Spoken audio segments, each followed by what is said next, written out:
Hello, everyone. This is Bennett, your commish, with the Week 14 ForrestLand MishMash Fantasy Football Weekly Recap. It's the final weekend of the regular season, and 3 of the 4 playoff spots were up for grabs, and we had a couple really good games with teams that needed to win to clinch a playoff spot.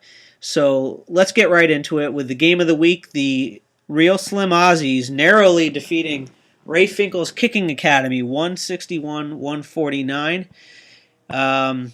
First of all, we have really the first true bench stud of the week award winner for the whole entire year, which is, unfortunately for Ray Finkel, is Marquez Colston, who had 34 points on the bench, as opposed to 4 from wide receiver Harry Douglas, 4 from Torrey Smith, and even 17 and 15 from the 2 main running backs. So that, of course, is a 30-point difference, which would have given Ray Finkel the victory. However, it was not to be, as the Slim Aussies win with a slim victory, again, 161-149. So basically how it went was the Slim Aussies had the majority of their players in the early games, and it was pretty dead even going into the second half and even the fourth quarter of all the early games, when suddenly there was a score fest, as there was across the league. LaShawn McCoy had 2 touchdowns for the Slim Aussies. A.J. Green had a garbage touchdown. Josh Gordon had another amazing day. Even with Matt Stafford having a poor day, Joe Flacco, who the Slim Aussies just traded for 2 or 3 weeks ago, only had 1 touchdown through the first 57 minutes of the game and had 2 in the last 3 minutes to get 22 important points for the Slim Aussies. So the Slim Aussies took it commandingly into the afternoon game, but the Finkels had Peyton Manning, Demaryius Thomas, Julius Thomas, and Chris Johnson all going. It was an early short yardage touchdown for Chris Johnson, but not much else the rest of the day. He had a fumble. He finishes with 10 points. Peyton Manning had, of course, a great day with 5 touchdowns, I believe. Was it 5? Let me double check that. 4 touchdowns, 397 yards. But the good news is only half of those went to the guys that Finkel's had. 1 to Demaryius Thomas, 1 to Julius Thomas. So minimize the points there, although the Demaryius Thomas touchdown did close the gap with Ray Finkel all the way to 3 points. So Ray Finkel almost came all the way back. However, Zach Stacy got a late touchdown, and making only his second catch of the game, Brandon Myers got a late touchdown, both at the very end of the afternoon games to clinch it for the Aussies. Didn't need the 4 points from Dan Bailey Monday night, and they win 161-149. A really good game. Really close. Nice comeback by Ray Finkel, of course, just short with Marquez Colston on the bench. The other game was a really good game as well, and this is one of those proverbial, not as a lot closer than the score would indicate. The Travelers get the third place finish in the Mish division, which is good enough for the second wild card or the 4 seed, and that came down to Monday night. So the Travelers did well all day Sunday, had 33 from Drew Brees, had Andy Dalton's best day of the week. Not too much else, but enough to put up a number well over 100 going into Monday night. Meanwhile, the Calvinators had a big day from Jason Campbell, just picked off the waiver wire. Eric Decker, of course, for the Broncos, and Julian Edelman and Noshawn Marino. All in the afternoon games. So it came down to Monday night. The Travelers had about a 20-point lead with Matt Forte going and Alshon Jeffrey going for the Calvinators. And very similar to the other game, right before halftime, Alshon Jeffrey made the tiptoe touchdown in the corner of the end zone at the end of the first half. And that actually, I believe, got the Calvinators to within 2.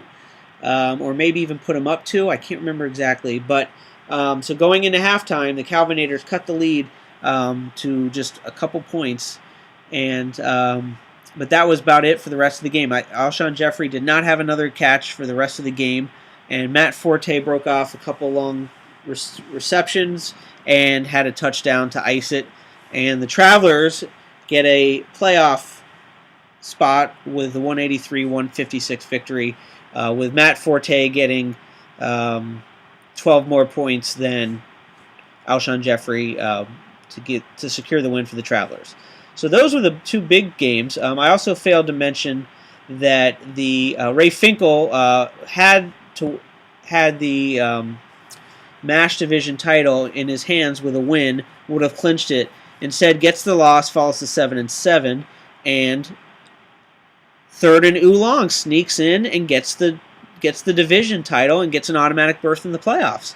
So this game wasn't dramatic. You got beat by a girl, ending a tough season with less than 100 points.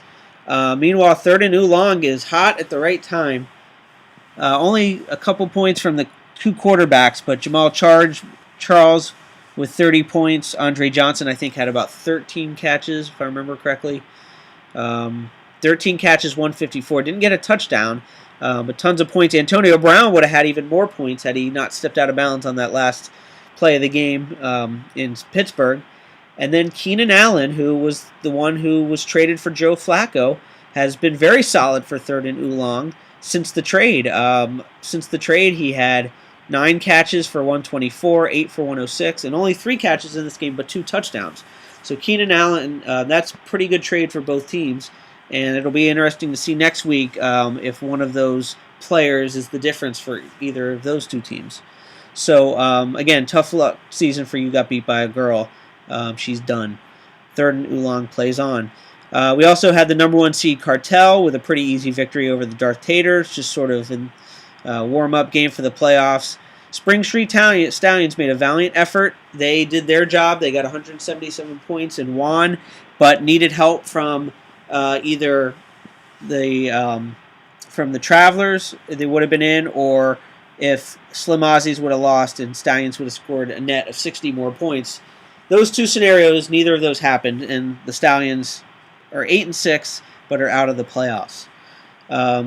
So it was a real crazy weekend, and 2 big games decided the fates for 4 out of the 10 teams. So Slim Aussies and all the new playoff teams are the big winners for the day. The Slim Aussies, the Travelers, and of course Third and Oolong. So let's take a look at the final standings here. And we have, as you can see, 4 teams in the Mish division over 500. Only 1 team in the MASH division over 500. Again, Third and Oolong gets the automatic berth at 8-6. Stallions come up just short in 4th place in the division, and are just narrowly missed the playoffs. If you look, we have the team that scored the most points during the year is one of the 2 second place teams, so that's me, the Slim Aussies. But the second most points goes to the Cartel, so they're right where they should be. And the only tough luck loser with a lot of points was really, the Finkles and especially the Spring Street Stallions, who just couldn't keep it up through the whole year, petered off late. So they're the tough luck loser this year with a lot of points against, as you can see. Although the Slim Aussies had a lot of points against as well. So that's it. Let's take a look at the playoff bracket, which is going to be right here. And we will see that, of course, we have a winners and a losers bracket. We see that the number 1 Cartel are going to play the number 4 Travelers. Quick preview of that game. We have Drew Brees. Looks like the line is -22 for the Travelers. So the number 1 seed is the underdog. A lot depends on, of course, if Josh McCown or Cutler plays.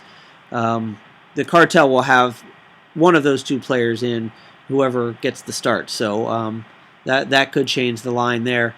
And it should be a good game. It's pretty close. Obviously, 20-point line in fantasy is not really that much. So a lot depends on the Cartel. They have 1, 2, I thought they had 3 Dallas players. They have 2 Dallas players. What am I missing? Brandon Marshall and Calvin Johnson. So let's see. The Cowboys are going to be playing Green Bay. So Cartel will be rooting for a lot of points there. Calvin Johnson plays on Monday night. Brandon Marshall plays at Cleveland. So Cartel's got some good players as well. It should be a good matchup. Then we have the 2-3 matchup. We have the Slim Aussies, two-time defending champion, gets a chance to defend the title. And we're going to take a look at that matchup. And again, getting hot at the right time, or so it would seem. Third and Oolong has a 31-point favorite over the Slim Aussies. So we'll see what happens. Obviously, you have to play the game, and it should be a fun matchup. So congratulations to those teams that made the playoffs, and for those of you who didn't, thanks for playing this year. It was a great year. I hope you'll keep an eye on all the playoff games, and thanks for your patience this year, and thanks for listening to me. I'm going to sign off now. Don't forget to pay your dues. I'll be contacting everyone separately. Now's the time where you have to pay your dues because it's playoff time, and everyone deserves to get paid as soon as the season ends. So get your money to me ASAP. Thanks, guys. Bye.